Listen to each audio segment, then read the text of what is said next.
Hello， 我係 Jaden。咁今日帶大家睇一套我哋喺2個月之前完工嘅落地案例。咁佢整體一個設計風格呢，佢係一個現代輕車。咁同時都係一套舊房翻新，係一套全改嘅一個案例。咁嚟到我哋入戶呢個空間呢，呢邊我哋會做咗一個茶室，做喺呢個位置呢，係為咗過渡咗我哋行翻入嚟一個入戶。咁大家可以睇到，關於天花嘅造型呢，我哋會做得比較巧妙同埋有心思，因為其實整體個層高唔會話特別高喎，所以喺呢一邊呢個梁嘅位置，我哋係用咗一個弧形吊頂嘅一個設計，去增加翻我哋嘅層高同埋過渡翻個梁位。咁然後入到嚟餐廳呢個位置呢，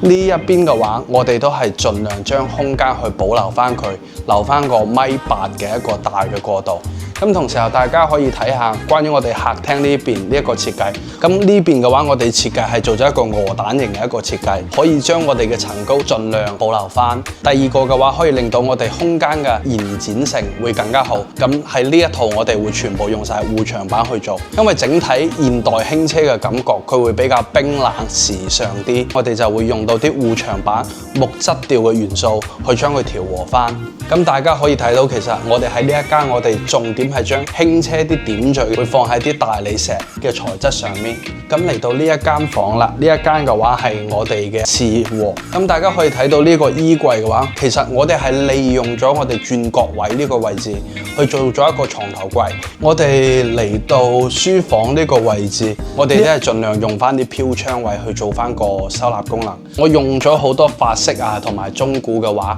令到我哋成間屋嘅藝術感更加體現出嚟。我哋其實所有啲門板都係用到皮紋嘅，去增加我哋整體感覺嘅一個質感喺上面。我哋嘅頂一樣都係利用咗呢個梁嘅位置，將我哋嘅缺點變成優點，去做咗兩邊嘅波浪形嘅一個弧形吊頂設計。